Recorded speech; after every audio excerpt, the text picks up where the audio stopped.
everyone, it's Stephanie Gagos. It's been about 2 months, I think, since I've done a video. Sorry about that. I had to have emergency surgery on April 11th, and it's been quite a recovery period for me. I'm still not fully recovered, so I really needed to take time off. I didn't paint for, I would say, the first 6 weeks after surgery, and I just recently started painting again and really felt like I needed to paint just for me.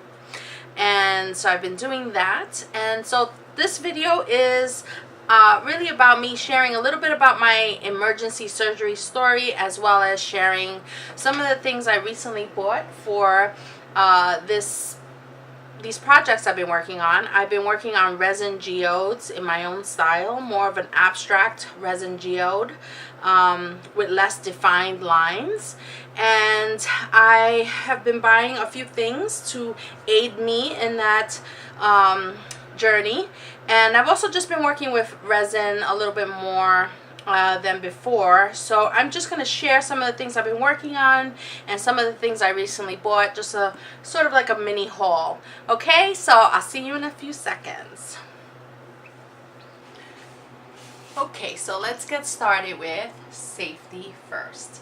So I've been using this mask for resin. I haven't been working with resin all that often. But I wasn't aware that the filters, the actual carbon filters for this particular model, cannot be detached and replaced. So this is a disposable mask. I didn't know this. So what I've been replacing are the particle filters on it. And so I started looking into getting a new mask and perhaps some goggles. And then I realized, you know what, I don't want to deal with having to wear two pieces. Also because there is a gap between your goggles and this mask, and I'm really trying to avoid any kind of exposure on my skin to the fumes and to whatever the resin is releasing when you heat it. So I would prefer not to have parts of myself exposed, only because I had that allergic reaction last year, and I wasn't quite sure what it was, what the cause of it was. So I really want to be extra careful. I also know that, or at least what I've heard, is that you can develop a sensitivity to resin over time, and I think it's called sensitization. And that means that you become sensitive to it after it kind of, there's like a chemical overload in your body as a result of being exposed to the chemical too much. And so people who have been using resin, let's say a year, can develop suddenly an allergy to it, or 2 years. I mean, I've heard all kinds of stories. Some people are just more sensitive and they develop an allergy to it pretty soon after they start using it. So in order to hopefully prevent this, I am covering myself up as much as possible. I'm wearing a Tyvek suit, I wear the gloves, and I was wearing the mask and the goggles, but now I'm going to be wearing my new mask, which is a full piece respirator.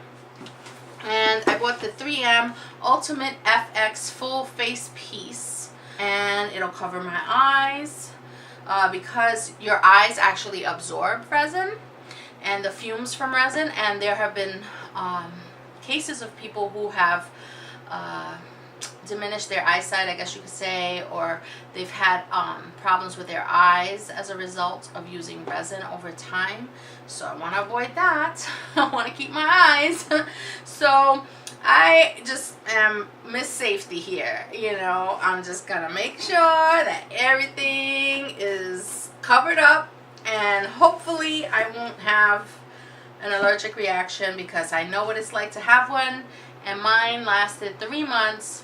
It was not I don't believe it was as a result of resin, but I was doing acrylic pouring at the time. I didn't have the windows open. If you've listened to any of my other videos, I have explained this before. I didn't have good ventilation. Now I have a HEPA filter in the room. I have an exhaust fan, and I have the windows open when I work resin. And once I finish with a piece, I kind of leave the room. It's really hard. Sometimes I want to come back and check the piece, but I try to leave the room at least till the next day until everything, it doesn't really all air out because the resin piece is curing. During that process there are still fumes, but I want to at least minimize my exposure to it. Okay, so that's what I'm using. You have to buy the filters separately, and this is the thing I didn't know either, which is when you buy a mask, you have to buy the right filters for your particular whatever you're using the mask for. So if it's spray paint or if it's sanding, there are specific filters for everything. So the organic vapor cartridges are the ones that you use for resin use. And what I like about the one that I bought, this is the combination one. So it has the particulate one, which is, it has this outer one and it has the organic vapor all in one. And then this, I'm just going to attach it to the mask in here, and I have two of them, one on each side.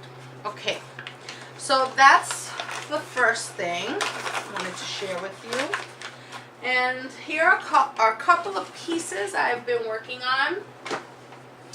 I say I've been working on because I think I'm still working on them. I don't know. I'm just the type of person, like, it takes me a while to really be satisfied with something. I like it. I really do like it. I'm just not sure if I'm done. But there's this really cool question mark right here. Some people have told me they see a horse in this piece.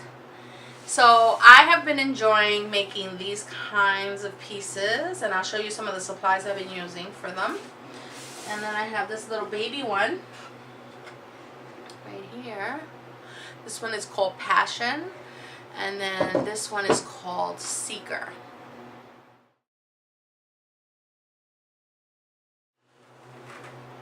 So a couple of things I've bought for the geode specifically are these crushed glass from Michaels. They're like they're decorative fillers is what they are, and you can put them in bowls and you can do lots of things with them. But in my case, I'm using them to put in the resin to create sort of a geode effect, or just to add some sparkle. I'm planning on using this on some of these, which I also just bought. Sorry, making a mess. I just bought these round ones. I have the bigger ones, but I didn't have the little ones, and I didn't even know that Lowe's had them. So I bought 3 of these yesterday. So I might put some jewels in this and maybe do an ocean pour or an ocean resin painting. We'll see. It doesn't have to be a geode. That's my point. And then I bought some glitter. I believe this kit was recommended by Artist Still Deaf. I am not sure. I usually look at what they're using, because since I find that they're experts already. They've been doing this quite a bit, and they do resin paintings basically every single day. So I'd rather follow people who I know what they're doing and who have had some success with their pieces. So I bought this set. I also bought this based on the recommendation as well. This is the Recollections glass glitter. I really love this one because it looks like pyrite. Very cool. And then I just bought this gold one, silver and gold. Okay, the other thing I want to do, which I just saw on Abstract Boss, is do some geode type paintings start them off with acrylic. So gluing these in with something like tacky glue, and then doing some pours and blowing with the straw. I saw Abstract Boss do that, and I'm thinking I want to try that because I don't want to use resin all the time. There are days when, for example, the next day after doing a resin painting, the room is still full of the fumes. I can still smell it, and the paintings are still curing. So it's probably best to just take a break that day and maybe do something else. So I was thinking of doing some geodes or just some paintings with some bling in them on wood with acrylic first, and then I can always cover it in resin if I want to do that later. But Abstract Boss has an awesome video on that. Another thing I've been buying is some spray paint because I like to paint the surface. Well, first I prime it.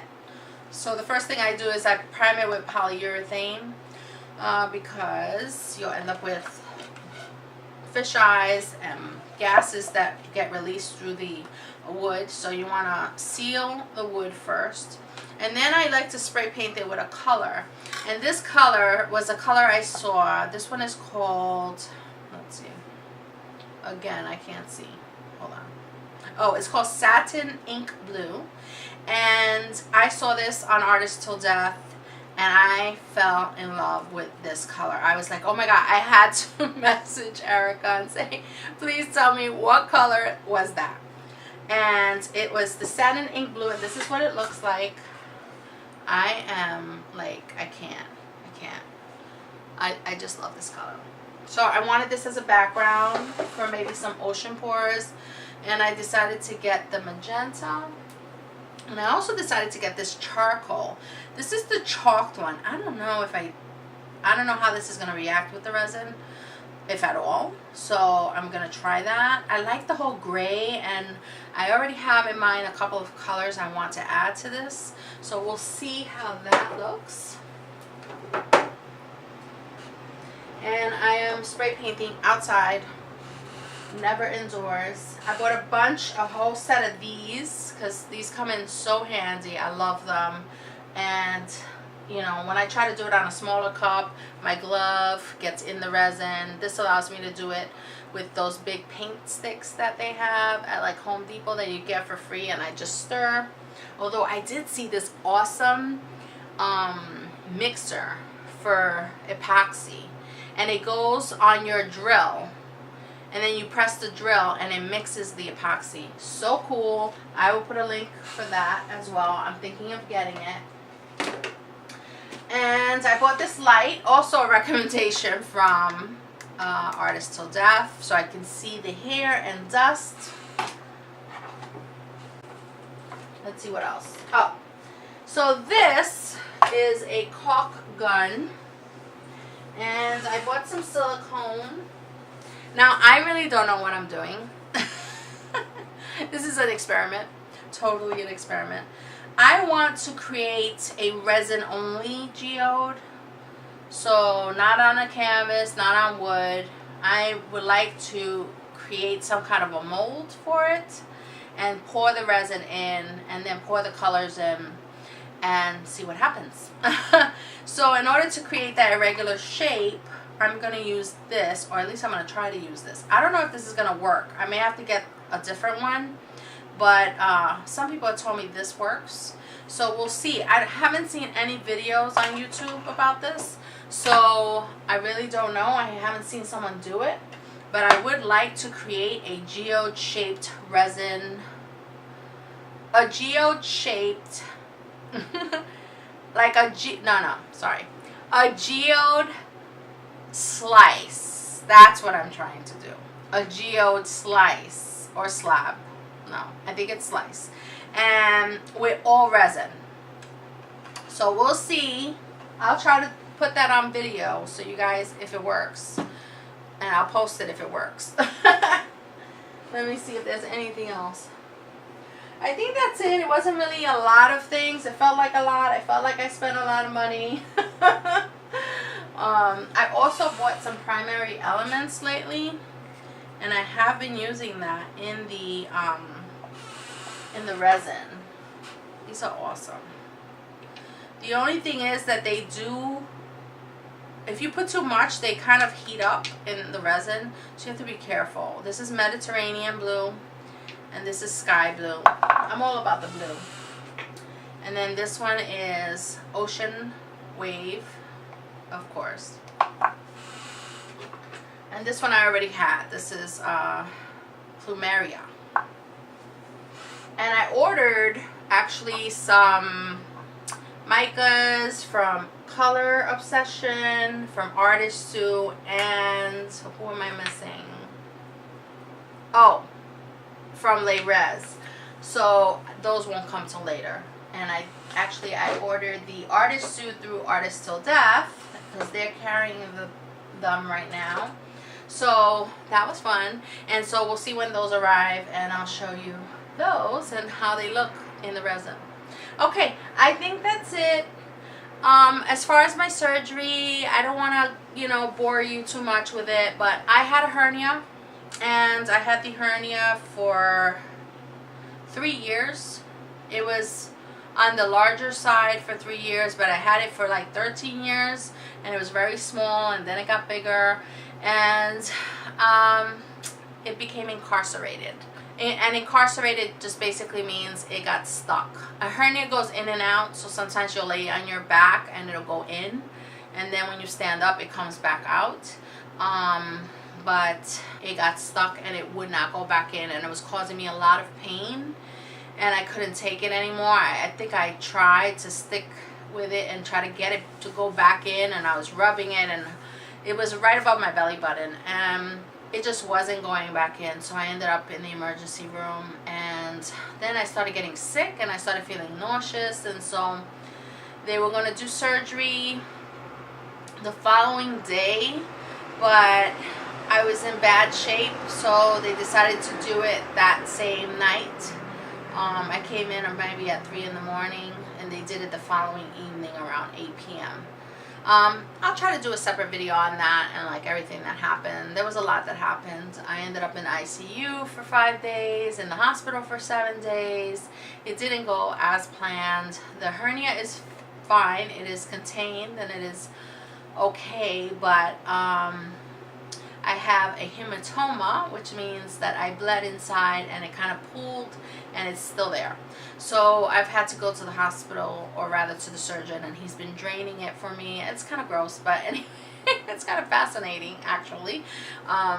So he's just slowly kind of taking it all out so that I can kind of go back to normal. I'm not in any pain anymore, but I was in severe pain for several weeks. And I'm happy to feel like I'm myself again.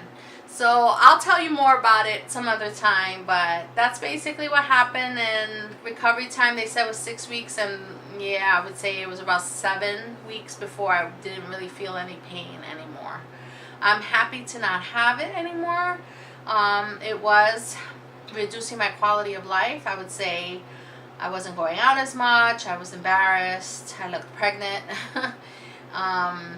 And it was really bothering me, and it would bother me after I would eat, and I would have to lay down, and it was a whole thing. And so, it just didn't feel good to be walking around with that.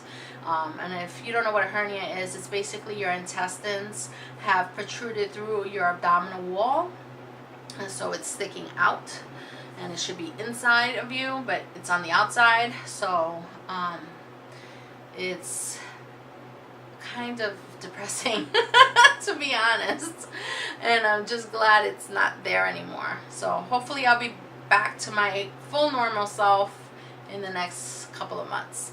Okay, thanks for listening, and I'll talk to you guys soon, and the next video will be me creating something for you. Okay, bye.